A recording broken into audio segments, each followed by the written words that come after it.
두 번째, 소통하는 조직의 특징은 사회적 감수성을 지녔다라는 점입니다. 감수성이라는 거는 무언가에 민감하고 예민한 마음인데요.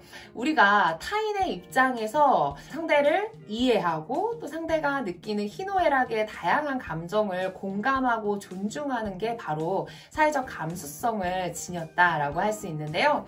예를 들면 이런 겁니다. 한 팀이 회의를 하는 중간에 팀원이 좀 말도 안 되는 의견을 냈어요. 모든 팀원들 앞에서 그 이야기가 잘못됐다라고 비난하거나 평가하면 우리 김 과장이 좀 수치심을 느낄 수 있겠지라고 생각하고 회의가 다 끝난 이후에 따로 김 과장을 불러서 이런 부분은 좀 잘못된 의견이온 것 같다라고 이야기하는 팀장님 있다면 사회적 감수성 높으신 분입니다. 김 과장님이 어떤 감정을 느끼고 또 어떤 부분에서 오해가 있어서 잘못 안건을 냈는지 이해하려는 마음이 있었기 때문이겠죠. 우리가 이렇게 사회적 민감성을 높이기 위해서는요, 한 가지 비밀이 있습니다. 바로 관찰인데요. 관찰이 어떤 건지 제가 감을 잡으실 수 있게 한 가지 좀 에피소드를 들려드리도록 할게요. 관찰을 방해하는 요소가 세 가지가 있는데요. 판단, 추측, 비난입니다. 초등학생들과 함께 여름방학 때 스피치 교육을 한 적이 있어요. 제가 한 20명 남짓 때는 이제 아이들을 처음 만났는데 아이들을 딱 본 순간 한 명의 남자아이가 제 눈에 들어왔습니다. 제가 그 아이를 보면서 들었던 생각은 이 아이 보통이 아니겠다라는 생각이었어요. 자, 그 아이는 수업이 시작하자마자 보통이 아니었습니다. 그 아이가 제가 정성껏 만든 교재를 찍기 시작하더니 그 찢은 교재를 구겨서 던지는 거예요. 그리고 그 던진 교재에 주변에 있던 친구들이 맞아서 웅성웅성 대기 시작했어요. 자, 이 아이 어떻게 하면 좋았을까요? 제가 일단은 첫 시간이었기 때문에 그냥 상황만 좀 정돈을 하고 수업을 이어갔습니다. 그리고 나서 좀 시간이 지나서 이 아이가 이제 좀 심심해졌는지 옆에 있는 친구와 좀 이야기를 나누기 시작했어요. 근데 문제는 이 아이 목소리가 강의를 하고 있는 제 목소리보다도 더 컸다는 거죠. 쉬는 시간이 됐을 때 잠깐 이야기를 나누고 싶어서 아이를 불렀습니다. 그때 여러분들이라면 어떻게 이야기하셨을까요?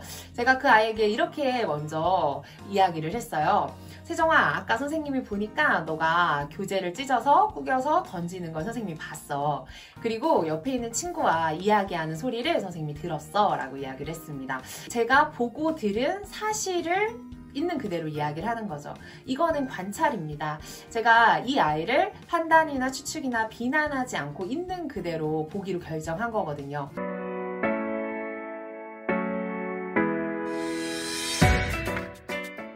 만약에 제가 판단, 추측, 비난했으면 이렇게 이야기했을 거예요. 야, 너 학생이 예의 없이 어떻게 교재를 찢어서 던질 수가 있어. 자, 학생이 교재를 찢어서 던지면 예의가 없다. 넌 예의 없는 학생이야 라고 판단하는 말을 하게 되는 거겠죠. 그리고 또 이렇게 이야기했겠죠. 너 이거 친구 괴롭히려고 던진 거지? 자, 이게 아이가 장난으로 그냥 무심코 던졌는데 친구가 맞은 건지 아니면 정말 친구를 괴롭히려고 던진 건지 제가 알 수 없는 부분이죠. 바로 우리는 추측을 통해서 또 상대를 관찰하지 못하게 만드는데요. 내가 알고 있는 게 틀릴 수도 있다. 내 생각이 틀릴 수 있다 라고 생각하는 건 정말 중요한 요소 중에 하나입니다. 또 마지막으로 제가 이렇게 이야기할 수 있겠죠. 너 정말 선생님보다도 큰 목소리로 어떻게 그렇게 떠들어서 수업을 방해할 수가 있니? 시끄러워 선생님이 수업을 할 수가 없어. 자, 이거는 비난에 해당이 됩니다. 왜냐하면 이 아이 목소리가 큰지 제 목소리가 큰지 뭐 데시벨을 재봤나요? 알 수 없는 부분인 거죠. 자, 그리고 제가 이 아이가 수업 시간에 떠든 부분에 대해서만 조용히 해줄래? 라고 이야기를 했는데 시끄러워서 선생님 수업을 할 수가 없어. 이 아이를 좀 비난하려는 나쁜 모습으로 몰아가려는 목적으로 이야기를 하게 되는 거겠죠. 관찰하지 않으면 누군가를 판단하거나 추측하고 비난하는 건 너무나 쉬운 일입니다. 여러분들이 사회적 감수성을 가지기 위해서는 우리가 이렇게 편견 없이 상대방을 좀 관찰하는 게 중요합니다.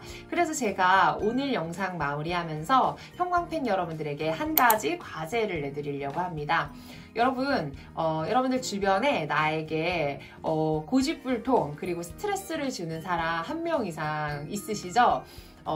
일주일 동안 그 사람을 한번 관찰해 보시면 좋을 것 같아요. 어떤 점을 관찰하시냐면 그 사람의 슬픔과 아픔은 과연 어떤 것일까 관찰해 보는 겁니다. 그러면 여러분들이 그분과 소통하는데 아마 도움이 되지 않을까라는 생각이 드는데요. 그 이유는 다음 영상 우리가 소통을 위한 스트레스 관리에서 제가 그 비밀을 말씀드리도록 하겠습니다. 여러분, 오늘도 소통의 비타민 한 알 함께 우리가 섭취했는데요.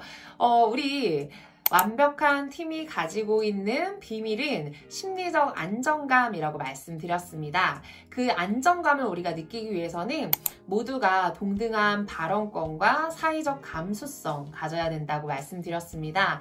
우리 누군가의 이야기를 끝까지 들어주고 또 이야기가 끝나고 적절한 피드백을 해주는 것, 그리고 또 상대방을 판단, 추측, 비난하지 않고 관찰하는 거, 오늘부터 한번 실천해보면 어떨까요? 자, 그러면 다음 영상에서 우리 함께 또 만나도록 하겠습니다. 감사합니다.